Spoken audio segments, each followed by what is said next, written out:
Yo, yo, yo, yo, what's up, all you burner stoners and potheads, and especially all you gardeners out there? This is Mr. Weedman and Big Earl with the Weedman 420 Chronicles, the Grow Hour.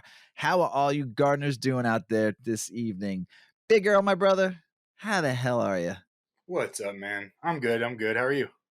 Good, man. We were just talking before we started the show about all the fun stuff you're going to be growing. Made me smile. I love the pictures you've been posting on your Insta at Earl217. And I am the real Regal Beagle, man. Some of those, I got some comments on that, on Show Your Grow Fridays of that one you snapped and I posted, man. People were going, wow.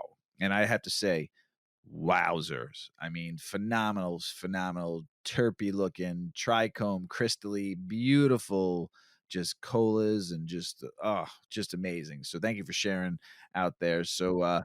But we're gonna smoke real quick because it is my favorite time of the show. Only kidding. But my favorite time of the show is when I get to smoke with my friend. And I am smoking happy hour grown by you. But who bred that bad boy or bad girl, I should say?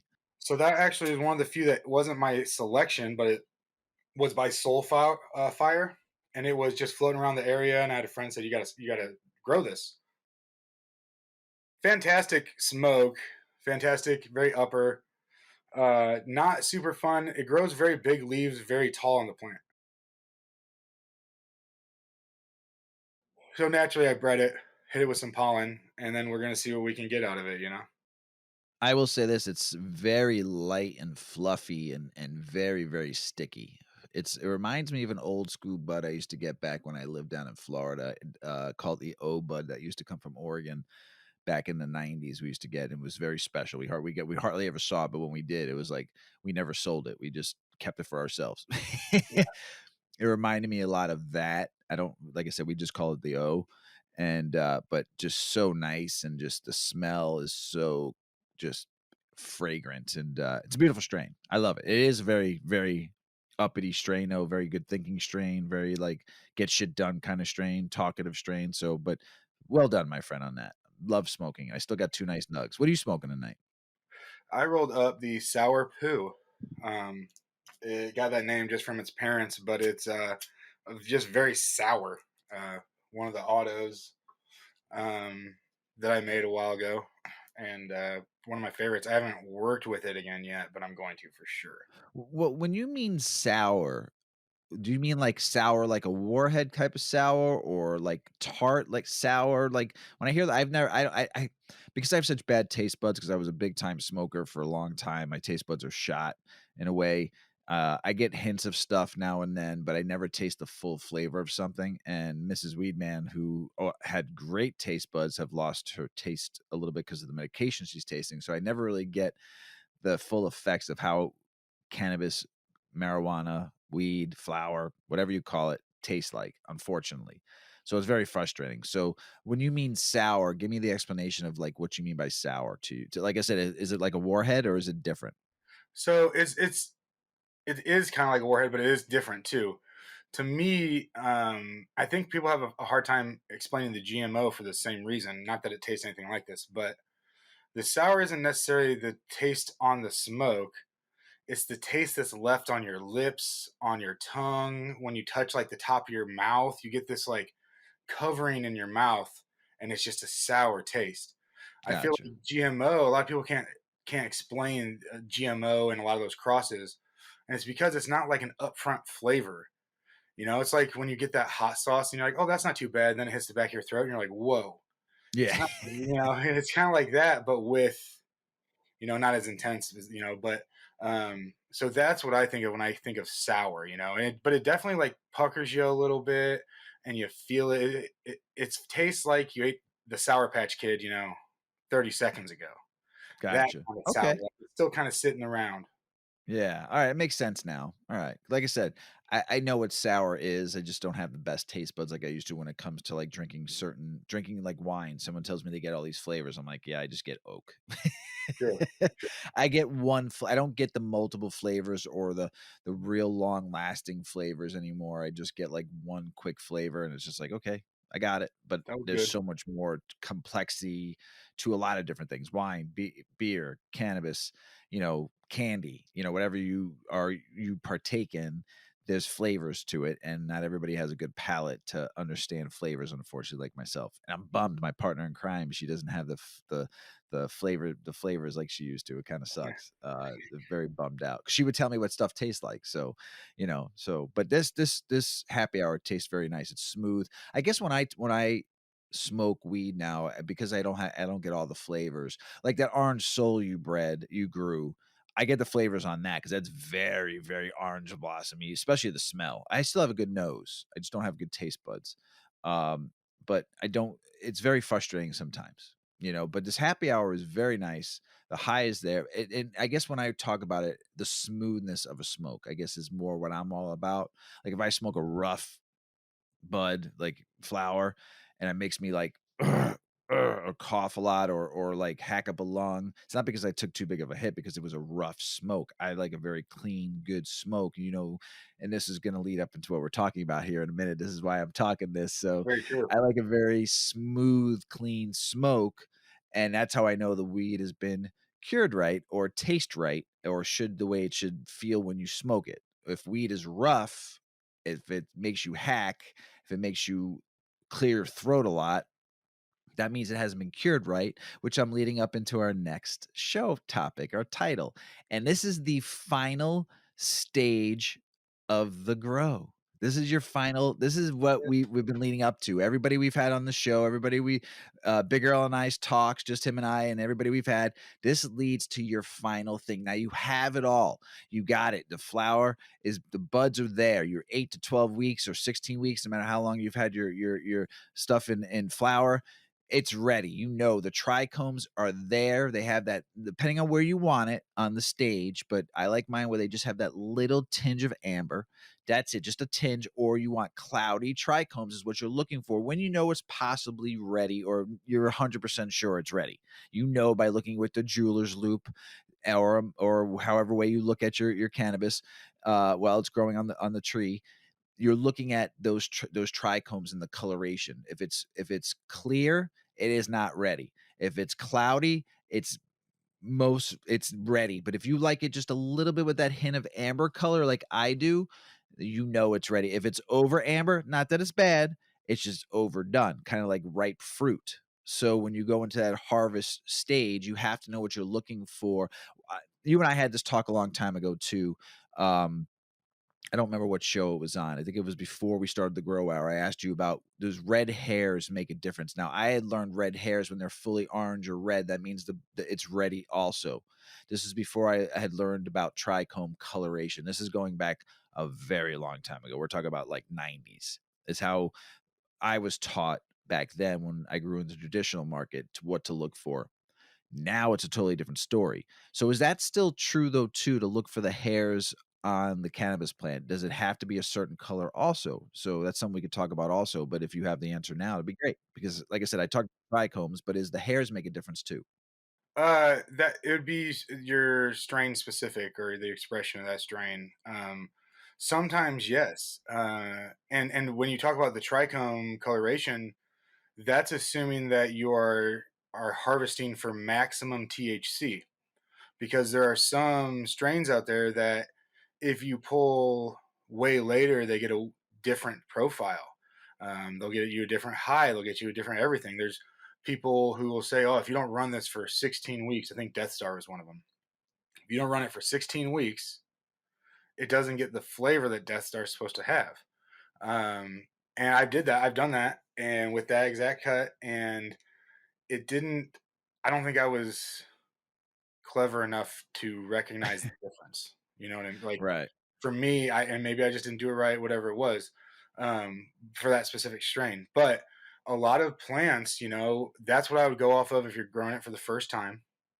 And then if you're growing it for the second or third time, run it a little longer. Just get your base down. You say, okay, I'm growing for THC this first time. I got 25% amber trichomes. That's when I'm cutting it down. Next time, run it a little longer. See what you get. See if it changes a little bit on you. The only reason to run it shorter, and this is all what I've heard, I don't know much about dabs making precedent anything. I've heard if you take them earlier before they amber, you get a clearer, cleaner wax.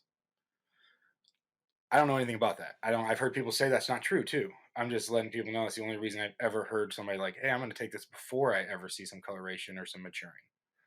But Yeah, I think who do we have? I think Nick said that when we had him on from Magic Beans, and I think Turpus said that too at certain points where it's better for rosin press than it is regular, for just drying and curing for smokable flour. So they have there has been mentions of that, and we're gonna hopefully have a hash maker on here in the future too. That's a goal of mine. We know a couple people here, so that we might have on to talk about hash and rosin and stuff. Some of the stuff I like smoking, so it'd be kind of fun. So, but harvested, drying, and curing, your final stage. This is where all the hard work, all the weeks of labor, all the weeks of talking to your babies, all the weeks of whatever you do between from when you start from germination to all the way to we're at this point where this is like the cradle where you cradled it. Man, I nurtured this plant. I love this plant. I played it music every night.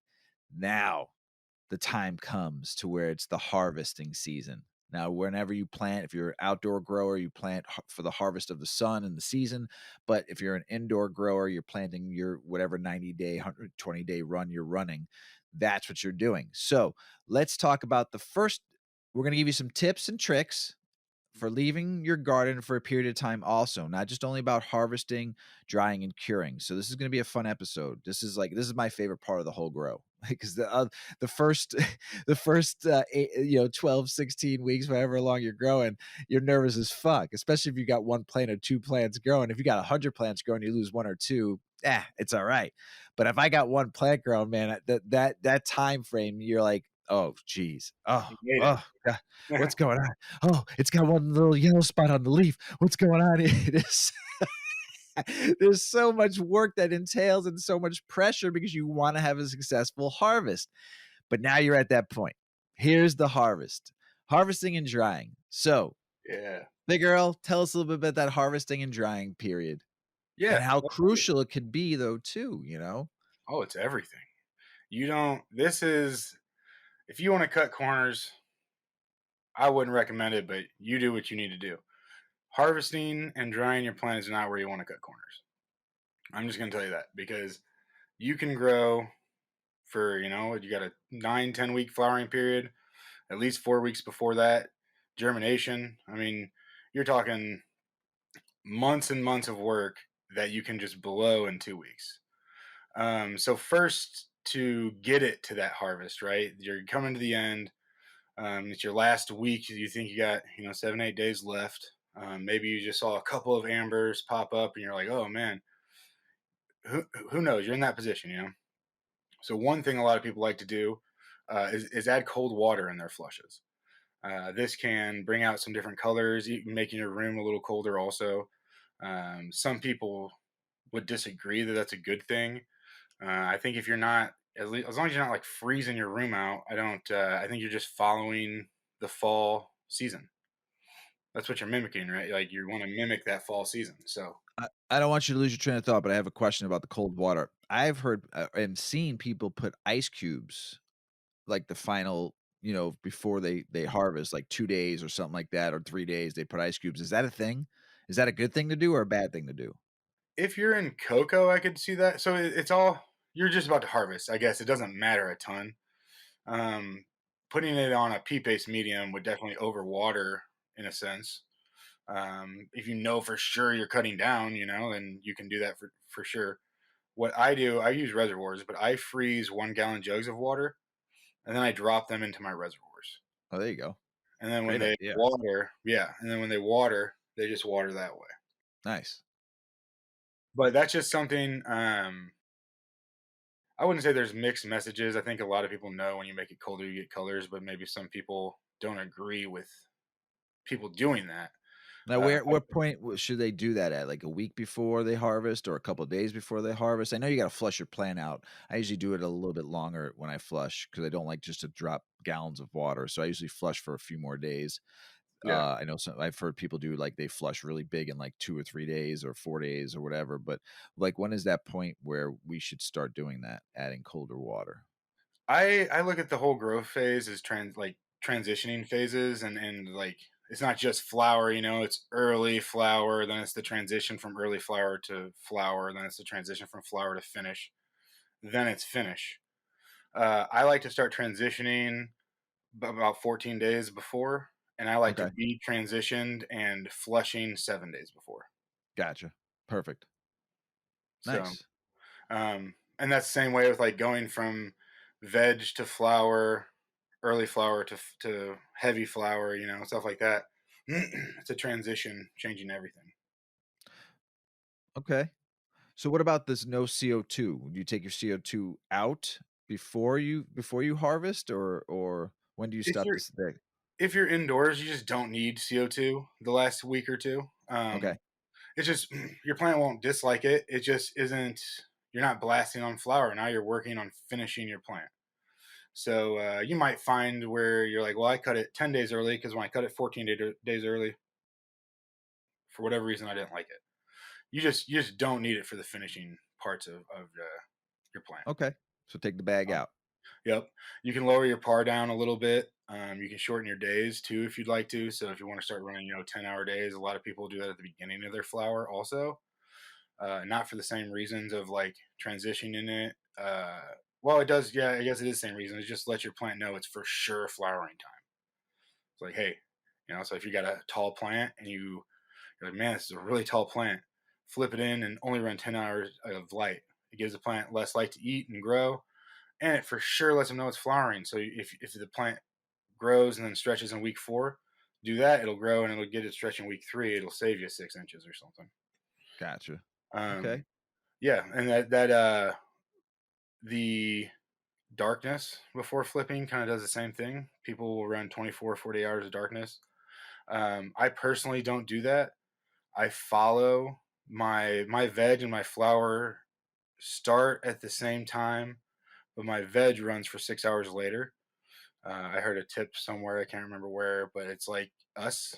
So if we're trying to transition, changing our sleeping schedule would just add stress. So I want to have as little stress as possible because they're already going to be stressed in a new atmosphere, a new everything.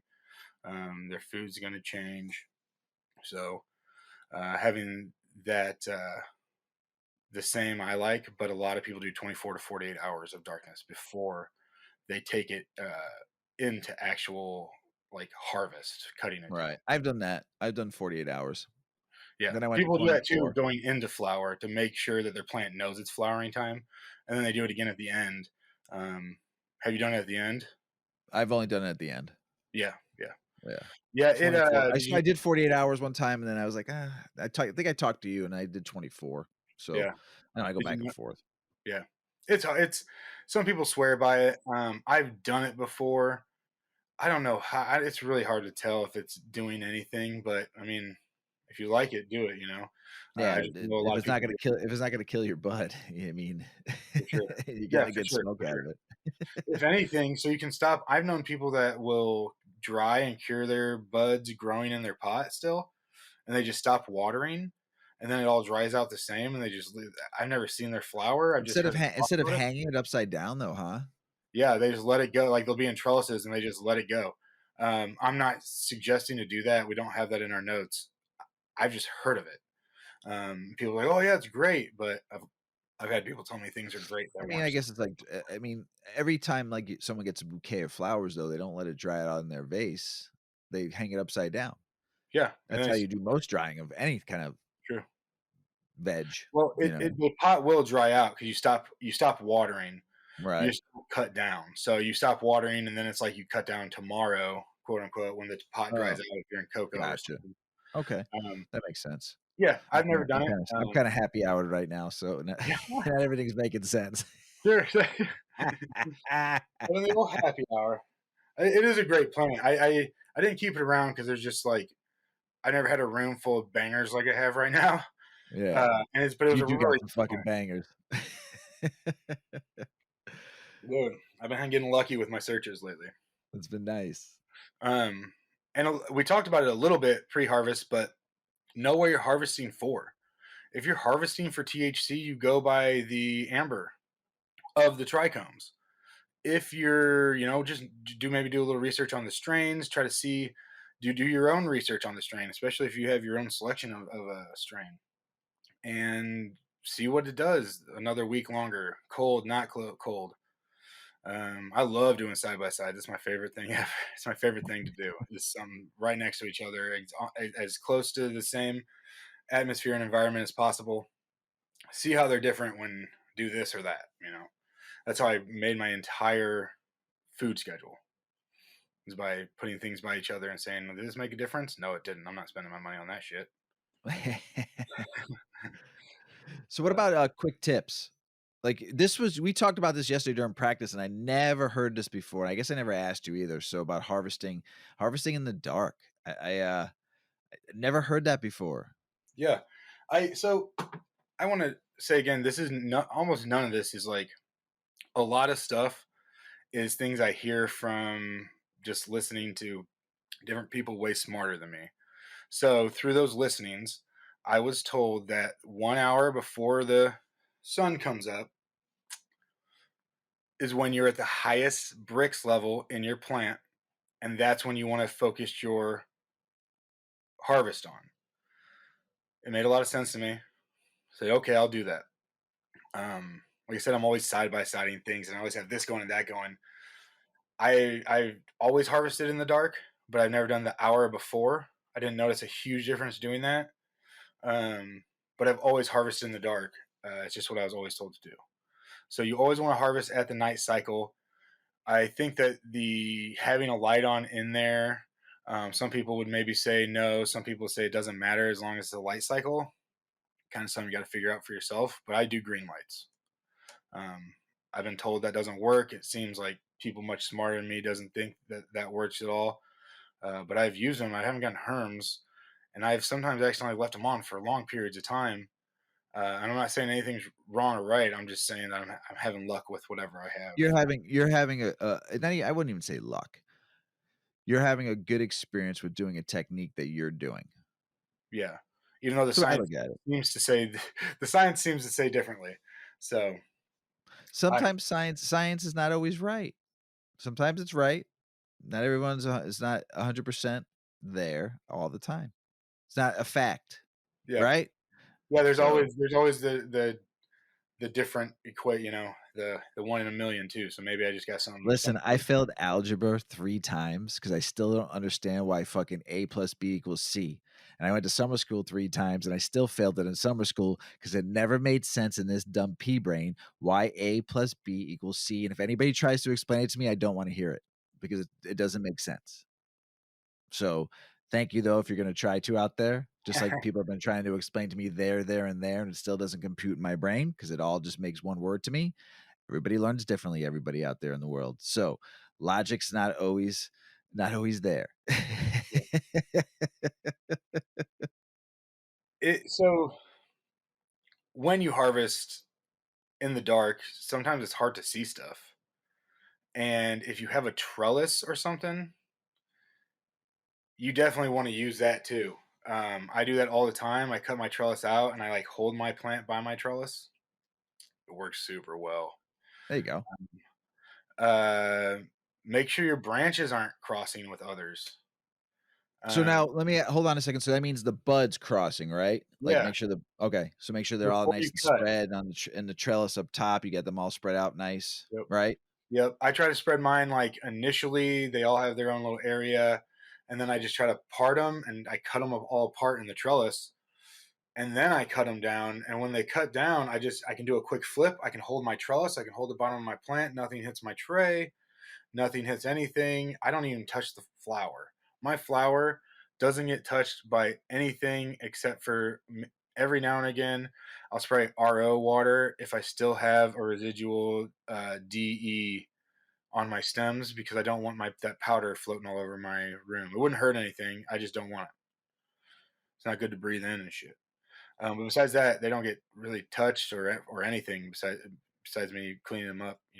So Gotcha. little movement on those flowers as possible. But yeah, if you have a trellis, I love a trellis. But whatever you have, just try to use it. Is what I would say. And if you don't, then I like tying it up. I like tying it up before I cut it down. And so then you cut it down, it still holds itself up. I guess it depends on how big your plants are. Some of my plants like flip over my back and shit.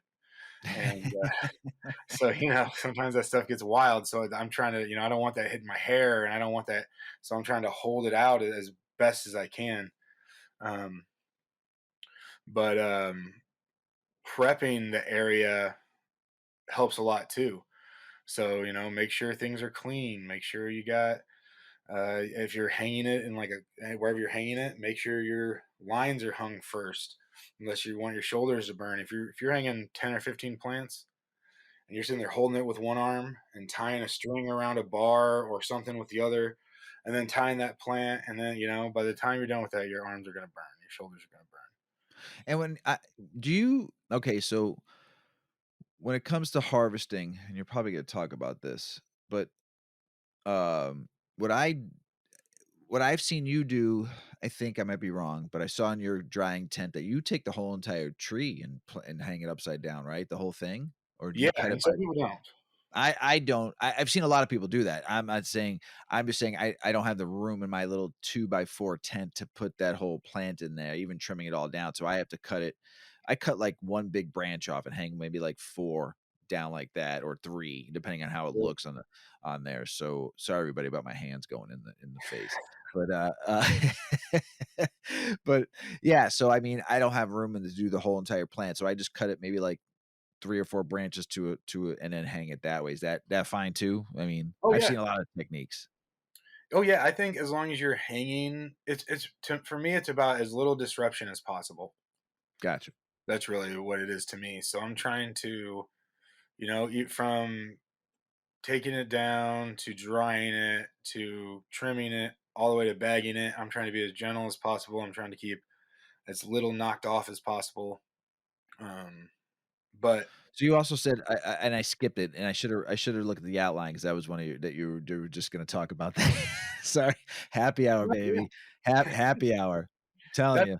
that's perfect because there's nothing wrong. I've personally never seen I've never seen scientists like a hey, this is reviewed and this is what this person with a bunch of letters in front of their name says.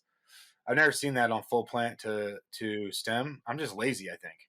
How do you mark your plant? Do you should write marker on it, but can someone, like, tie, like a one of those, like, blue ribbons, and you can write that fine too? They could Oh do yeah, that? really. So I used to take its tag, wipe it off, and then cut a little slit in the side of it, and then take string around it and tie it to it, and I just found that it's so much easier and faster, and you can't lose it. You get something on there, and no matter what you tie on there or what you put on there, it's possible it falls off. Whatever happens, if you just write it on the stem, it's there. You can't lose it. You can't. And I like to put that stem in the bag with it sometimes afterwards, Okay. so it marks my bags too. That's But smart. yeah, it really just depends. Sometimes it's if it's really humid out, I won't put anything extra with it. But if it's really dry out, I definitely put a little bit of extra, especially in the tub. Maybe some leaves or something overnight. There you go. There you Yeah. go. But that's the thing to think about with the branches, because if you're taking down branches, you're probably trimming off the leaves first, also. And that's I personally grow a super vertical plant, and so I don't have very many leaves on mine. Most of my leaves have trikes, so I want to save it for my trim. So I don't do that. But if you do have a lot of leaves that don't have trichome on it, like it's just plant material, I would definitely suggest cutting that off before And drying. make a tea out of it, that's what I always do. None of Sure. that plant should go to waste. None of Yeah, it. you can do all of it. I make Yeah. a plant tea, not like a tea to drink, but I soak it in water, and then I I do a feed tea that to to my drink. plants outside. Those water soaks are cool, and it seems to be working pretty good. My lawn's looking good so far this year. I ain't sharing. What are you talking about? Your plants want it. What your plants crave. Oh, shit. Those that is your plants are super heavy too. Don't forget that. So Yeah, you they have to have some kind of support. They're not going to be. I think they say you lose like 90% of the weight in the dry. So if you're planning on a pound, you're getting 9 or 10 out of it hanging, um, plus the stems, all that stuff. So it's pretty heavy. So make sure you got some support to hang that from. If There you're you go. hanging more than a few plants, Yeah. That's a spot. I hang it on hangers, and then I have, like, that big bar across the top of my tent, and I'm able to psh, boop, it's great Yeah, because I cure on my tent. I dry on my tent, so yeah. I don't have anywhere else to put it. So That warning I think comes more from when I our first harvest of CBD, and it was like, okay, we're gonna get this now. Let's figure out a dry area. And my experience up until then, a dry area, I could have a tent to dry in and all that. And then Right. it's like we're looking at a quarter acre of plants, and we're like, I was like our roof of our barn will not support this. Like we need to like this is not good. Like I'm looking at it like this is gonna be effing heavy. Um in a tent, you're probably gonna be okay. You Yeah, probably have yeah. to work with that. It's worked so far. So Yeah. I ain't I Um, ain't I don't have big, like, big, huge, ginormous plants. I mean, I'm talking about, like, I got 3, 4 feet plants, yeah, so and once you do the trim the way I do it, the weight goes down, but it's not gonna kill your bar. Trust me, if you got your lights hanging in there and you have your airflow filter in there hanging from those bars with straps and stuff, it can hold all that. It can hold 2 mine I've had 3 plants hung in there, nice. so, uh, yeah, so you'll be okay. Yeah, And actually, you know what? If you don't have room in your house like I don't have an extra closet. I don't have extra space to. That tent is actually to me the safest place to and get the proper everything you're looking for in that tent.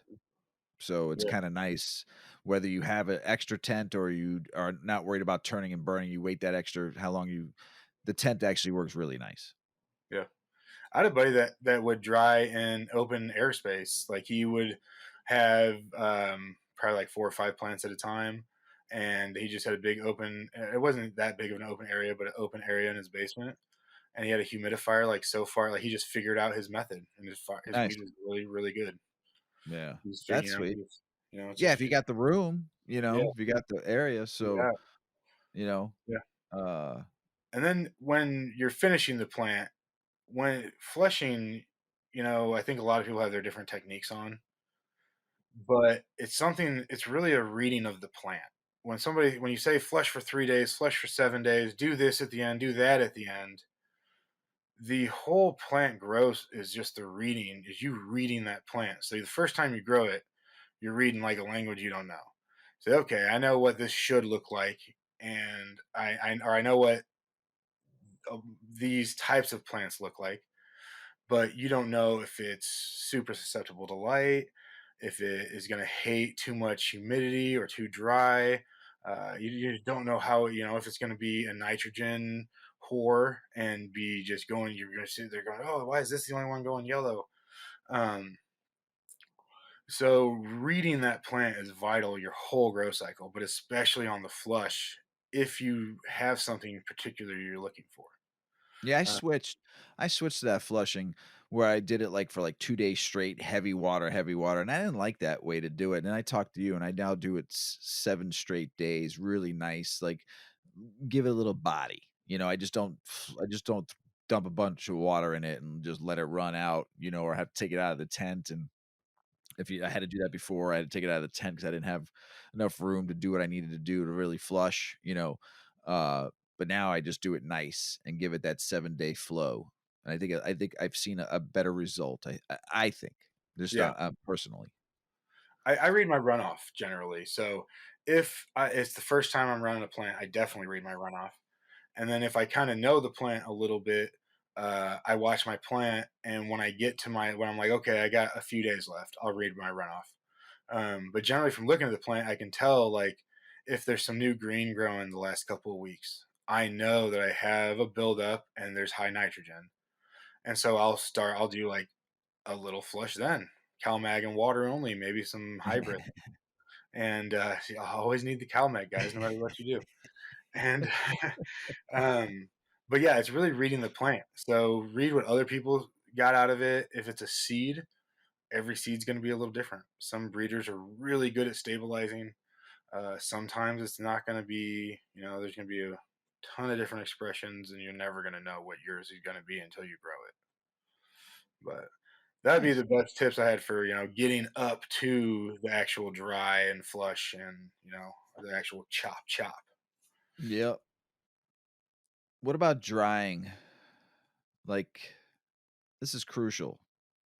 Harvest is crucial, but I think drying I fucked up on one of my grows. It over dried, and it was like like Hard. when you touched it, it like crystallized, it like disintegrated like in air. Yeah. Poof. But I fixed it though because I added some humidity to the jars, more humidity to the jars, and learned something from you. I added orange peel to the jars, and I wound up snapping it right back. Didn't Oh, over nice. moist it, but it snapped it back. It was nice. Now the fucking weed smokes phenomenal. It didn't smoke bad when it was that dry. It just didn't have the humidity set right. I was out of town for like 4 days, and Mrs. Weedman wasn't paying attention that I had humidifier in there. So I got home and I was like, oh. But it was still terpy as fuck. It's the crystals like when you open up look like diamonds because it was so dry. Yeah, yeah. Yeah. People So get but I fixed it. 30% THC on a lot of their plants. 0% humidity. Shine like a diamond. Yeah, powder son. That you know what's super funny about that? I was reading, I think today, about it was like an absolute don'ts of curing plants or something. I was reading about cold curing, and which we'll go over here in a second. But and one was putting in fruit peels, and it just said it was like it has bacteria and funguses that you don't want to. And then I was like, "Fuck this article," but I don't do that very often. Well, But I have definitely done that there's before. you taught me about using a potato peel, and I've also read that too, but you gotta get it out of there pretty quick because 'cause it'll get shit fucked up. But Well, also I like to use leaves. the orange peel worked really well. Yeah, and you never want anything touching your flower. Typically, when I do something like that, I like to have like a 5 gallon bucket, a turkey bag, and then I have my flour in my turkey bag, and my 5 gallon bucket has something else in it, and it's just like in the same area. But leaves work really well too, especially if you have that strain. Throw a few leaves, like leaves of a living plant, in there. Oh, nice. But I know there's probably some people freaking out, like you don't want to ever do that with your plants. But really, it's just about finding what you love and what you like, and as long as it's working for you. I've definitely used and seen people use different types of fruit peels, different kinds of You could do leaves. the old school the way my father-in-law used to do, like, with his cigars. He always had a if he had a humidifier box, but sometimes he didn't, like, he had too Yeah, many cigars. And he would just take a paper towel, put it in a plastic bag, pop a hole in yeah, so it wouldn't touches the paper towel wouldn't touches anything, and just open the bag up a little bit and just and that's it a great idea. kept his cigars friggin' phenomenal, and he'd only have to water that once every couple of weeks. He had to just put some water in there after that, and on the paper towel. It worked well. Yeah, that's what they make those humidity packs, Yeah, I and they saw come them in a too. plastic bag, Yeah. and Yeah. that's what I do with those when but I felt like those gave everything kind of the same type of like taste. Like you could almost taste it when somebody used it. So I'm Really? not saying anybody's wrong for using it, and I'm sure if I smoked enough weed, kept at the right humidity with this and that and this, you could a lot of things would do that. Um, but yeah, you know I've been just trying to keep them in the atmosphere. My basement's pretty cool and right there at that 60%. So, uh, Nice. but yeah, that's all those methods I think work. Um, but they have now a little bit of science behind the actual drying of the plant. So what I try to get closest to, I should say, and the first step, especially, I can't get close to, but they say the first 12 24 hours, 30% humidity, 60 degrees. This is ideal. This is what, and so the first 12 24 hours, you want it a little drier. And they say that this stops, it dries the moisture enough to stop a lot of the bacteria and funguses that are constantly on everything going around doing anything that would be growing in there. It slows down the water activity, I believe is what it's called, enough to stop a lot of that.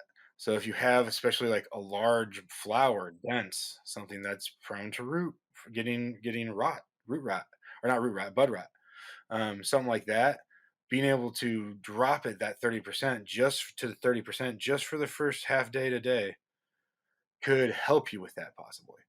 But then after that, the 60-60 rule. You try to do the 60%, 60 degrees as close as you can.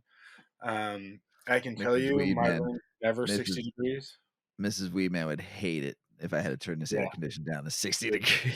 Well, the cold water hopefully can do some of. I mean, that's when it's growing, but hopefully that cold water doesn't do I any. get my ass whooped if I ever put it down that low. Dude, I can't. My AC would not can't do it. So it's more of the 30% is what's harder for me to get to, but the 60 degrees is just like I wouldn't be able to afford the power bill on my AC. Yeah, exactly. But um, and then so let me look on here real quick. Sorry. So you do that first day of 12 to 24 hours, the 30%, ideally. Then you have 10 to 14 more days at the 60-60. You trim it as fast as you can. You get it bagged up and you burp it daily. Some people say a month, some people say 2 months. As I think you can, that's pretty strain specific also. Um, I think if as long as you're burping it for it's dried for it's 2 weeks, you're burping it a month, you're pretty good. I think usually, but do it for 2 months. Do it as long as you can. If you got 15 strains, that's not a super fast thing. It's 15 jars you're opening, 15 bags you're opening, whatever it is, Yeah, that's not fun.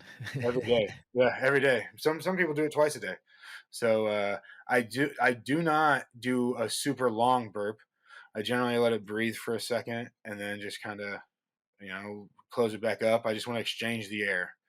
Do you give the jar a little shake, a little, like, movement, like, just to get the airflow going through the buds a little bit too? Like, Yep, do you I give it make just sure like I try to like, get. what I do is I just take the jar and I turn it and just let it roll a little bit. I don't wanna shake You don't wanna shake it because 'cause Yeah, you'll lose all the good stuff, but I just yeah. give it a nice little roll at the buds, like, so they're not sticking, so the air can flow a little bit better. Is that good to do? Yeah, I think so. You always want to be as gentle as possible, but getting airflow in between all those flowers, not having them stick together, stuff like that is huge in my experience. Yeah, that's why you don't stuff it. You don't stuff Yeah, that jar to the fucking hilt. 25% at least left in every single jar is what you want. At least some you might but um, so talking to the curing, you want it dark, airtight. You want it cooler. You still want the 60-60. You don't want plastic. And I was actually talking to somebody today, literally. They said something about having it in turkey bags. And I like turkey bags. It is technically a plastic, I think. They're nylon. Um, but you know what turkey bags are super good for? Decarboxylating your weed and not making your house smell like weed. I heard you guys talking about that, I think, not long ago. We did. But you can tie them in a turkey bag and decarb your weed in there. But that's what I like to use because I can have my 5 gallon bucket with its little gamma lid. I put my bags in there, tied tops, and when I burp them, I can have 3 or 4 of them in one 5 gallon bucket. Take them out, burp them, put them back in there, and I keep really really good flavor. It cures really well. Now, before I go, you said not plastic. I see people Yeah, and I see companies, and I haven't done this yet. Uh, Mylar bags is a big thing now. They're reusable, yeah, but a lot of people are curing their weed in Mylar bags because it's a little bit easier. But meaning like they have room for it compared to buying 32-ounce jars or 5 gallon buckets. Is yeah. that good to do, or is it? Do you know anything about that? I know I'm throwing you a little curveball here, a little slider, but I just thought about it in my happy hour brain. I see a lot of people not liking them. Um,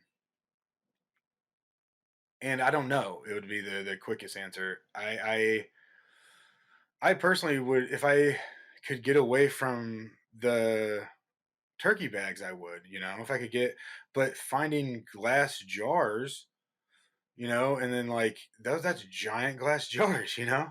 And so it's like, yeah, no, yeah. I mean, if I could get like 200 of those, bro.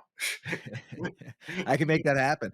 Actually, we're gonna get the 32 ounces for sale here. Sorry, I'm That's not trying to throw a plug at the we no, on our dude. next order, we're gonna order bigger ones so breeders and growers can have the bigger because those Like, those what are would the a high. 5 gallon bucket size one be?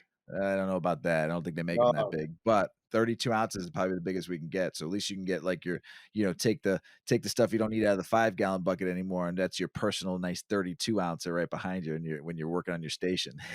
that's true. I have a great rotation with your jars. So I keep the biggest one. I have all three sizes, and then one of the small, and two of the smallest ones. Yeah, I love them all. The stash one's Me is too. one of my faves because I can take that with me everywhere I go. You Yeah, can I put 'cause it's smell joints in proof there too. perfectly too. Yeah, so I Yeah, love them. it's So like yeah, attachment. we're gonna have the 32. I'm glad you like them. That makes me happy. Yeah, I know a few people that really like them. I get a lot of compliments on them. But yeah, the 32 ounce ones will be coming too for growers to and home growers to cure their cannabis in, so their weed in. So yeah, yeah. I love my rotation I have with it. I put my favorite weed that I have at the moment in the biggest one. Keep that one stocked up the most. This medium sized one, I put my rarest weed, what I don't have the most of. And then the two littlest ones are like my daily smoke ones. So I pick out a couple strains for the day, take them out of my turkey bags in the 5 gallon buckets, I love it. and put it into those. So I love my little rotation, but I do need to get some more. Yeah, They're I'll fantastic. get you. We'll get you They're some when great. we order them. So, Yeah, uh, they're great. what about Um, So I keep when I cure, I actually got a special spot in my house, and I love it there. And I think we've talked about this when it comes to the cool area. I have a little space in my basement that's like where my gas line is at. Like, and it's not it's even nice and used. The cold. gas line's not even used anymore because it's all outside. So now it's perfect. So in this area, it's not drywalled in. It's still got concrete floor, brick, exposed brick. It stays 62 to 65 degrees in there all year round. And I get like 48 to like 52% humidity, like all year round. It's lovely. Perfect. Yeah. Love it. So is that a good little spot for my curing and where I keep my store all my goodness? But yeah, perfect. And as close to 60, the 60-60 rule is what I follow at all drying and curing. Some people want it a little drier than that when they're curing and really getting that bud out at the end. Um, I don't usually, uh, but I think a lot of people like the 55% humidity packs is the reason I would say that. But I I throw a try to few keep in it there. close to 60, and Nice. Yeah, it's a yeah, perfect little yeah, spot, man. it's I'm perfect. so lucky to have that. It's the best thing about this whole basement. It's so hard. It's so hard. The where I grow at my little spot where I grow, it's terrible, dry. You got to play with the fucking thermometer all the time. But that spot in my corner of the Perfect. studio, basement studio, is perfect. I have not had an issue, and since Nice. I've been, so it's been great. I Yeah. smile about that little area. Find yourself Tell the spot. so the cold cure though, is that would you consider that a cold cure? So, cold cure is something I've recently found out about. Never done. Very interesting. Goes against what some people have said for a long time. But basically, what that is you dry and you cure normal. Once you get to the state where you're like, okay, this is cured. So you dried it for 2 weeks. You've been curing it for 6 weeks, right? 2 months after you harvest, you got more weed than you can smoke right now. You got your ounce or two out. You say, fuck, I grew six because I'm smashing. I've been listening to this grow hour and smashing. So true. And you say, what? I don't want, how am I going to preserve these terpenes? How am I going to, this cold cure could be the answer. And basically, all they do is cured where you need it to be, everything perfect, throw it in a jar, throw it in your fridge. That was it. Keeps it pretty constant and same temperature. And supposedly, this is what I've seen people post about. So I didn't read this anywhere. I just seen people say, "Oh, look at this. This terpene content is still fantastic." But they say for over a year, which is crazy. I'm gonna try it for sure because just burping, like curing and burping, I get like 6 months and I start to lose my terpene content, whether I burp or don't burp. Um, but I can get 6 months, out of it for sure. So, which is enough time usually. Nice. Nice. So Alright. look up cold cure if that interests you. Just And don't put it in the freezer because your freeze to try comes right off. yep, don't want So, the freezer. And no you want to freezer. disturb it as little as possible. I was told on the cold cure. or I read. I wasn't told anything. I read it. Well, try it. I mean, you got it. Like I said, even if you did it like 2 ounces and you put or an ounce and you tried it and see how it came out, you never know. Experiment, have some fun. You might found something new that works for you. This peanut butter breath that I'm just pulled down, bro. I know you Ah, like it. The number three. So I kept three of them out of like five or six females for different reasons. And this number three, I think, is just it just got better. It got better with its generation from seed. uh, that peanut butter breath. Ugh. I got That one rolled up right here, but I don't it gets me so ready for high. the night out for the count with that bad boy right Yeah, there. yeah, exactly. That, I have 2 nugs left, and I'm, like, not I'm just pacing They're curing myself. out really well still. I don't know if you Uh, noticed that, but mine are getting terpier and terpier still, which is really give you nice. 3 kisses on that one. Rican peanut Alright, butter. the one thing that every grower, gardener hates when they're in the middle of a grow and they wanna go on vacation or they wanna go on a trip and they have to ask someone to watch it for them. Or Easter's coming up and they have to Yeah, fucking figure it out. so what do you do, man? I mean, this is like I mean, even as much a as I trust Mrs. Weedman, I still that little seed of doubt, like, because it is. Here, all right, I'm gonna give you all an example when you have a very strong person you live with, okay? I have a habit of always reminding her 2 or 3 times about something. I know her very well, been with her almost 30 years.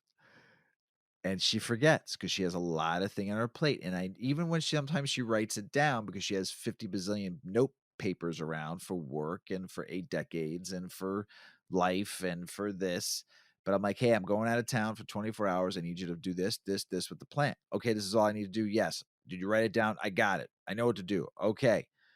Alright, so in about an hour, you're gonna have to go water the plant because the light's gonna be on. I need you to go water the plant, check the humidifier, and make sure it's filled." 4 hours, 5 hours later, I get to my destination, I call, "Hey, Mrs. Weedman." And I don't wanna do it. I wanna believe. I wanna trust. I wanna fucking have faith, not have to ask her, uh, 3 times. First time, an hour or 2 before I go.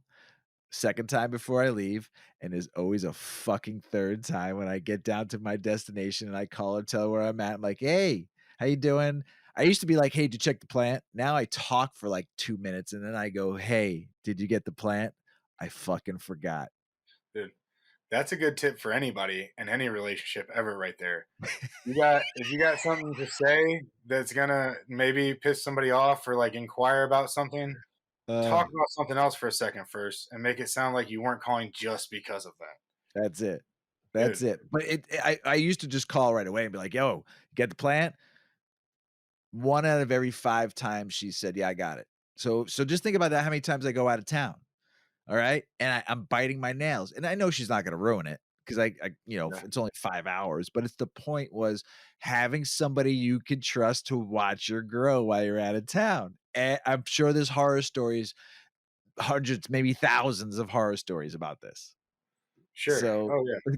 Especially when so you have large like when you have a larger garden yeah. and you like not like when you have like a barn and you're doing a whole barn with your family. Like, what do you freaking do on Easter when you're all at the same celebration at the same times in the same place and everybody's letting So, um, leaving the garden for a trip or something is definitely there are some little tricks. If you have a reservoir, probably doesn't bother you quite as much because you can have machines do things for you. And if you don't have a reservoir, it's a little different. So, if you have a reservoir, you can put your everything on a timer, do that stuff during the day. We talked about that before. Naturally, anytime you have water sitting, you want to first off be aerating it for sure, or circulating it somehow. But it's going to try to get neutral. It's going to try to get to 7. So sometimes if you have something weird in it, it'll go over or under. Fungus dominated, bacterial dominated. It's different, but typically it tries to get to 7. And when so your plant if you're in soil likes a 6.5, maybe you want to go a little higher. I wouldn't. If you're in cocoa, you can go down below the sixes. So just predict that. pH your reservoir low and predict, hey, I'm going to be gone for this amount of days. Even if you have somebody coming and looking, just predict it. I do that on everything, really. I try to predict any possible problem so that somebody else doesn't have to deal with it. Because no matter who it is, the most beautiful, fantastic people in the world don't care about your garden as much as you do. So, and that's nothing again, it's just what it is. It's just what it is. Same reason nobody cares about your kid as much as you do. Like, it's your little baby.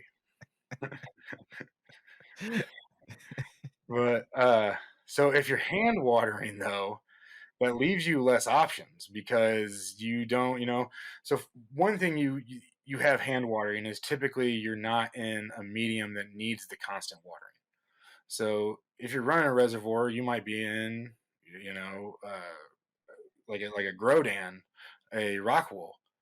Uh, that is scary as fuck to leave because you get a pump to clog for one night and your plant will die if like they Oh, are not very forgiving. Or like even a real hydro, like not very or that is a real hydro, but even like a straight water hydro kind of, I think it's called current culture systems. Um, they're not super forgiving. But if you're in, Pro Mix, a peat moss based medium, and you might be able to leave your plant for 3 or 4. Your plant, if you just transplanted in something like that, you might have 7, 8 days before you got to water again. So if you're hand watering, sometimes if you time it out right, that can help. But if you're in the middle of flower, I guarantee if you're only watering once every 7 days in the middle of flower, you can do something different probably. Because typically how I like flower is I want it to be like I'm just force feeding this thing as much as possible. So, if you're in like a big living soil kind of thing, I could see maybe something like that because everything's so balanced and you're getting so much help from biology. But if you're running salts and a stagnant kind of condition, that would be crazy. I would, you could go down in a pot size. Um, but if you are hand watering and you do need somebody to water for you, though, premix your nutrients. Put them in a 5 gallon bucket or whatever you're going to need to water. Get make sure it gets agitated somehow. Um, Water pH is low, like we just talked about, and make sure the nutrient level you put it in there low because water will evaporate, your nutrients will not. So if you have a 5 gallon bucket sitting there with 5 gallons and you have it at a 2.0 EC, and you're saying, okay, this is what I want. This is my flower flip or whatever, and this is what I want to water. Well, in 3 days, that's going to be 4.5 gallons. And if you have a lot of circulation, maybe less. And you're going to have that same amount of salt. So then you're going to be, looking at a whatever that is equivocally, like a 2.3 or a 2.4 EC. And that probably isn't terrible. Um, but then if you're trying to get through 2 waterings, then all of a sudden just predict that you're going to lose water circulating. Um, Also, what you can do, say you usually water every 3 days, and you're saying, "Fuck, like I need to go out of town. I'm going out of town for 4 days, but I watered every 3 days the last 2 waterings. It's possible this is 2 days this time. I'm noticing I need to water. Overwater. This sucks. One overwatering isn't ideal, but if you don't have anybody watch your garden, that watering before you leave, overwater it a little bit. Water it 2 days in a row right before you leave and your plant's not going to die. It's not going to be super happy about that. But if you have a really happy plant, you might not even notice a difference. But it will get you that extra day. It'll kind of stunt your root growth a little bit and cause things to be a little more wet. It generally will get you that extra day, I should say. Not always. Everything's a little different. These are just suggestions or things that I've done personally. The flooding thing, I've even flooded a table. I put a table where the water was like a half inch up to the bottom of my pots. And I said, okay, I'm predicting that in 2 days, 3 days, this will be evaporated enough where my pots aren't just sitting in water. So I was gone. I can't remember how long. And I came back, and the water level was under where my pots were soaking up, but my pots were all still wet. A couple plants weren't as happy as I like them, but they got through it. It's about surviving, you know. Survival of the fittest right there. About surviving. Yeah, yeah. If you got some plants that you're like, man, I don't know what pheno to run on this. Just stress the shit out of them. Overwater them like that. You'll see. What about the last thing to do to you once you're done the cleaning? I scrub a dub dub in the tent. Yeah, and it's so cleaning in my experience is much more important before you leave somewhere than when you're even done with a run, because you want to go through, you want to make sure your lines are clean. Usually I blow out all my lines. I use octobubblers, which is like an 8 site area where I can control my flow, but I don't. I'm a wild man. Uh, but I get in there, I make sure there's no like buildup in there. I'll scrub out in there a little bit. Sometimes, if depending on what I'm running on that particular tray, I'll add like a zero tall, which is like an H2O2. Try to clean out my lines. I'll clean all my filters. Blow out all my drains and all my like everything. I'll go through like clean my everything I can, because when you're gone is when that stuff's gonna break. Gotcha. In the filth. Yep. Your pumps, everything.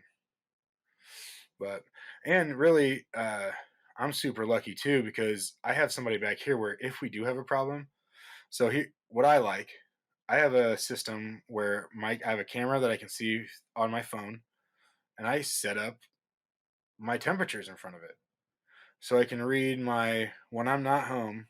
I don't know if this makes me crazy now that I'm saying it. I'm thinking maybe I'm sounding crazy, but when I'm not home, I can get on my security system, and I can look at the temperature in my veg room, two temperature spots in my flower room, and the temperature in my breeding tent. That's not crazy. Dude, you gotta understand something though. I mean, somebody like myself that I'm a home grower. I grow for me and give out to my friends and family and my loved ones. But you're a caregiver. You actually are growing medicine for people that and it's a harvest, it's a room, it's everything. You are growing medicine for people. You have to make sure your grow area is exactly how you need it to take care of it, to love it, to guard it, to guide it, to plant it, to harvest, curing, drying, smoking, whatever. It's just the point is you're not crazy at all.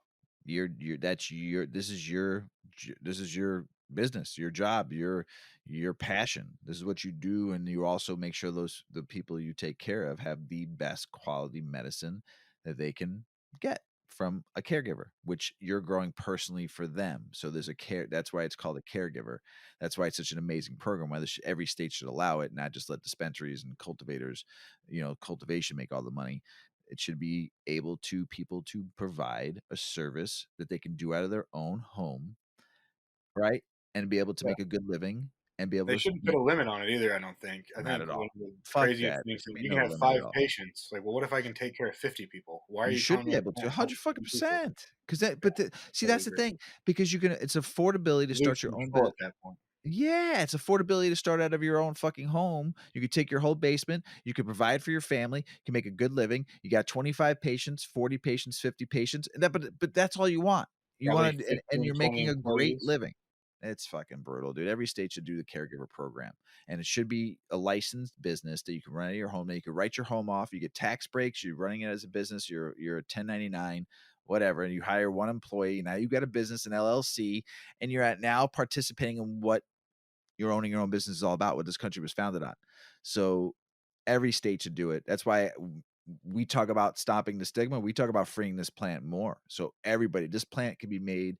Not everybody's gonna be able to grow their own weed, but to have me to be able to supply 50 people or 25 people with great good cannabis that I'm working with local breeders too to buy their phenos. Now I'm supporting their home businesses too because I'm not going to be a breeder. I don't want to be a breeder, but I want to fucking grow for people and I can stay home and make a living. Fuck yeah, dude. It And should a be hunter. allowed. It should be allowed. And this is what this podcast, what the Chronicles stands for: freeing the plant, being able to grow your own medicine. And why not start a business? And if we, as people of this country, do not fight for certain things, we'll never get it. And just Yeah. corporations will take over. And next thing you know, you're going to see it all, peeps. Just don't, I don't need to be preaching to the choir, but you're going to see it where it's going to come down to maybe five big companies owning it all. And it's just, and then we didn't stick up for ourselves. We didn't talk about it. And it'd be like a year from now, well, I didn't know that happened. Well, fucking A, you got to figure it out. You got to fucking read and watch the news and fucking do shit and fight for what you want, or else it'll never happen. They're pretty good at their side of facing I don't know if you call it a stigma or what, because I've had conversations with people where they're like, well, the dispensaries, we need the dispensaries and we need this and that. And it's like, listen, man, you guys aren't even seeing a point here. The point is it can be better. The point is we're just starting a lot of this shit. Why aren't we starting it better? Why aren't we doing it better? Why are we keep doing this dumb shit? This like we have how many states now that we can look at and be like, let's learn from them. Instead, it's Yeah. like, no, we're just going to keep feeding the same big Right. dollar, and the same companies are coming. And I get on these rants. There are good companies out there, and there Yeah, are, 100%. There's really good dispensaries out there. I love the mom and pop dispensaries. I'm a mom and pop guy. yeah, I'm a mom and pop business guy. This country was founded on small business owners. I believe in the small. yeah, So anybody that's a one or two or three store dispensary owner, mom and pop shop, family owned, family run business, takes care of their employees, treats their employees like family. I'm 100% like love you, hug you, squeeze you, give you smooches. Mwah, mwah, mwah, mwah. yeah, Love it. I'm not a corporate guy. Never have been, never will. Oh, not yeah. about the man. So I want to know the person that owns it. Like if somebody's working there, I want them to know the people that own it and run it, and I want them, I don't know. Like you said, it's the thoughtless large corporation stuff that's really kind of just like disheartening a little I've been to a lot of dispensaries, and now since the states are going legal, I've been to a lot. And one of my favorite dispensaries, favorite, and there's a lot that I could say, but this one is one of my faves. It's Med Farm in Oklahoma, in Tulsa, family owned. The owners are phenomenal people. The employees, the people that are like family, the nurse practitioner they have making edibles for them on site, phenomenal. The Slurpees with the ice cream in it that are 50 milligrams, mwah, knock you on your ass. bit. Nice. But there's just certain ones that I'm a mom and pop guy, and I think be able to be a caregiver, which is my wife and I can run, or your partner and you can run a home grow business for people and have 10, 15, 20, 30 clients, patients. It doesn't, I think it even should be for rec too. Like you should have 50 people that can buy from you.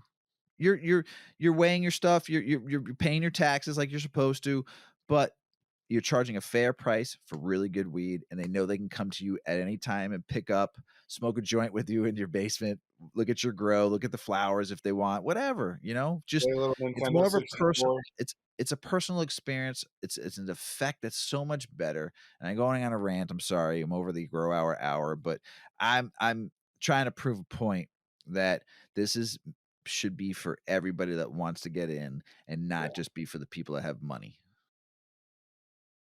No, yeah. Simple as that. And Here's a perfect example. Michigan started as a caregiver program. There was no dispensaries. There was at the time, right? There was no major big cultivators. no, caregivers got together and they made do they call them co-ops? I can't remember what they I call think it them. was a co-op. Yeah, they still have them, some of them up here. But even further than that, the dispensaries when they first opened relied on caregivers. Yep. As a caregiver, they said, hey, for a temporary amount of time, caregivers can sell their product to dispensaries. So a lot of these caregivers had like gardens rented out. Like it wasn't a basement thing. It was still following 72 plants. It was still all by the book, and they could sell their overages to the dispensaries. And so there's a couple crazy things about that. One, they couldn't write anything off. So they're all like, at least that's what I was told. I didn't do it that way. So I don't have a very big warehouse, never have all that kind of stuff. But that you couldn't write off, like usually a business would be able to write off different like utility bills and Yeah, there's equipment and shit. a bunch of different write-offs you can do when you own a business. Zero write offs. And I think their taxes were kind of large, but they supplied dispensaries for not just a little while, for Man, a while. that's when dispensaries in Michigan were getting fucking phenomenal weed. Yeah, and then Don't I'm saying the weed isn't good now, but you were yeah, getting like primo, like better than major cultivation weed. That's all I gotta say. Because the weed I smoke from you is better than any cultivator I've had in Illinois. Sorry to say that, but it's true. well, thank you. But it's yeah, it's you know, so you get out what you put in, and so Yeah, 100%. So this is what we have to keep on fighting for. And if you have a voice, which we do, I'll keep on talking that way because I've said it before and I'll say it again. We all have a fucking shot at this, and it just all depends on how we work it or not. So um, this was a good episode, man. The yeah, it happy did. hour, man. It did. Happy hour. Whoo, Yeah, whoo, love it. me too. Yeah, I like it too.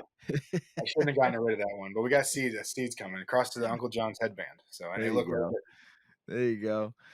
You got anything else to say, big girl, before we go? Not much. I think we've covered pretty much everything. If you are having a problem cutting anything down or getting anything dried right, if you got a 5 gallon thing of CalMag and you dump it in there, you give it like a dunk. Um, it's an instant cure and dry. So Hey, everybody out there, don't forget the cow mag. Smoke some big fat doinks all.